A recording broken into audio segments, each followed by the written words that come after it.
Going on, guys? Anthony here with a little DIY project today. I've got 80 psi of water coming from my main line here from my house, so I have lots of pressure, and I want to set up a high pressure, high volume hose system so that in the event that I need to wet something down or there's a fire or something like that, you have a lot of pressure in order to take care of whatever's going on at your house. I live right next to Laguna Canyon Wilderness. So right here you can see we have a 3/4 inch spigot, but you can see just how narrow this is, and if you look on the inside of here, you'll notice that the orifice is tiny.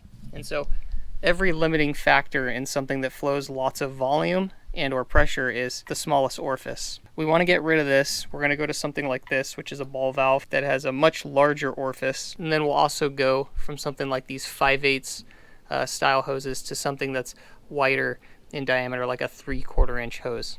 We're going to test some flow rates on the stock setup here with the stock spigot and a 5/8 hose. We'll also check the pressure. We're going to install our new unit, and we're going to do the same thing, check our flow rates and our pressure. And I'm going to show you with a nozzle just how far we shoot water before and just how far we shoot water after. So let's get to it. With the water all the way on, our pressure is just above 80 psi. This is obviously going to go lower the longer your hose is. Okay, we're going to test flow pressure. Okay guys, I've got a 5-gallon jug here. We're going to fill it all the way to the top, and we're going to run a timer to see how long it takes, and this will give us our gallons per hour flow rate.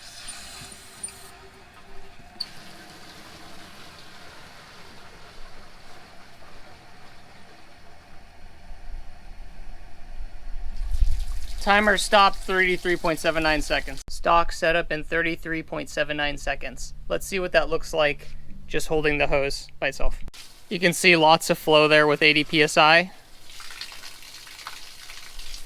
Okay, we're gonna run the hose test with the Underhill full throttle, single variable flow. This is a high flow gallon per hour, like a residential style fire nozzle, so we'll use this as the baseline test. Maximum flow, about right there probably. Okay, I'm gonna walk out and see how far that's shooting. Okay, so water flow is about dead center of the driveway right now from where we're standing at the house. Okay, can turn it off. Next test, just to show you how much of a change you can get with flow rate, is we're going to use one of these crappy slinky 5/8 hoses with a very narrow orifice in here. So we're going to run that test right now. 3, 2, 1, go.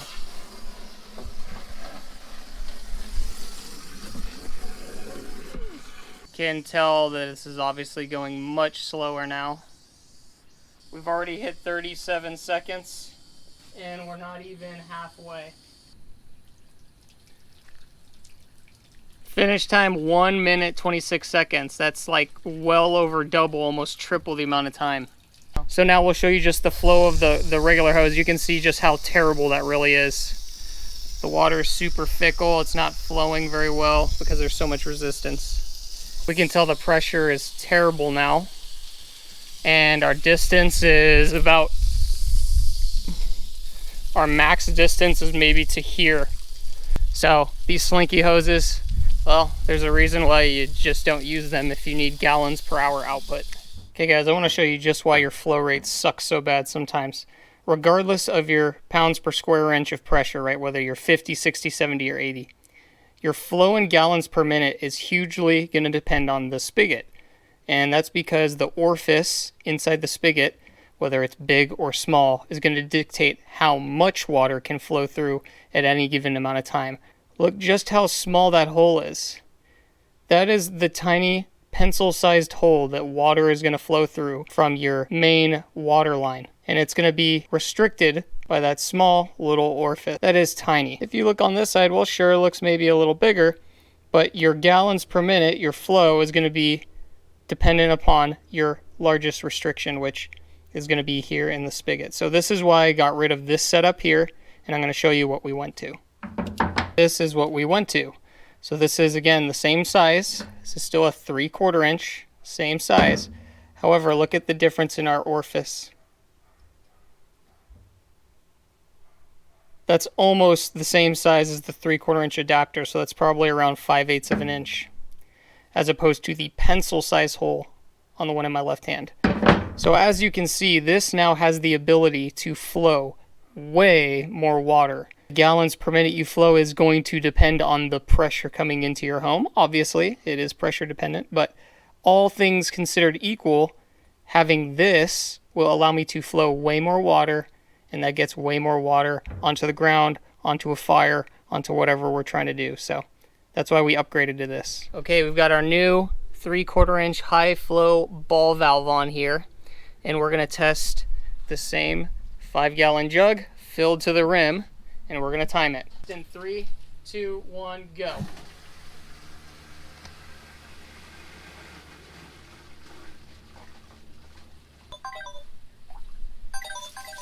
Okay, turn off. Well, that's a good video. Timer, 24.78 seconds. We just beat our old time by over 10 seconds. That's like greater than 35% increase. Let's see how that equates to pressure. There's just a lot more water coming out now, and that travels way further. If you remember before, the water was only traveling to that second line right there. Now look how much further it's traveling. Okay, so off the bat, definitely can hear there's a bit more power in this. And you can see we're hitting the driveway now with water. But I mean, we're hitting the driveway. So, pretty neat. And this is with the 5/8 diameter hose. We haven't even put on a larger bore 3/4 inch hose yet. Okay guys, we're gonna do the same test now, but with a 3/4 inch garden hose. So now the diameter of the hose is 3/4 inch versus 5/8. Larger bore. We're gonna fill the same 5-gallon jug and we're gonna time it. Okay, we're gonna start this off in 3, 2, 1, go.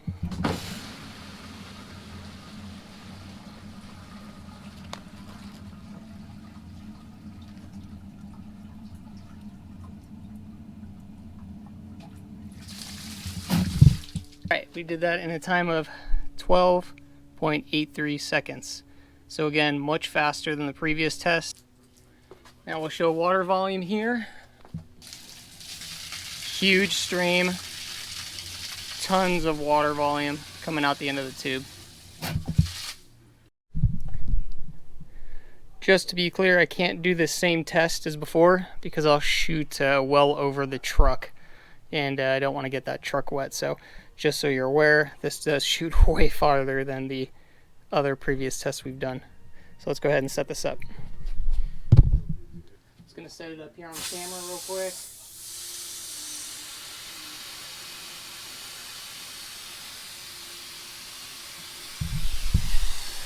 Okay, you can see with the 3/4 inch nozzle, I'm getting about 8 feet out into the street, give or take, at a diagonal here. If I were to turn it straight, we'd probably be 10 to 15. This hose is actually applying a lot of backward pressure now too, which I was not getting from the other test. So we'll go ahead and shut this off here. Also noting the spray pattern has a lot of force too.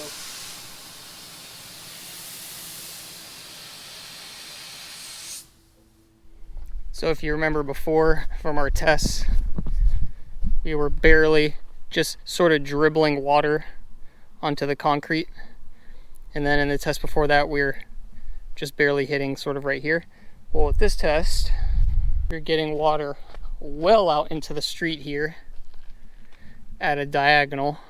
So if we were to straighten this out, we'd probably be getting water like out to here. Okay, so that is a huge increase from where we started, probably an extra 30 to 40 feet. And pressure-wise, I mean, it's up there, that's for sure. So definitely a good improvement if you want to get your gallons per hour up, and if you want to get your pressure to basically maximize the flow that you get. This is how you do it. You're going to want to get a 3/4 inch ball valve like this instead of using a twist spigot.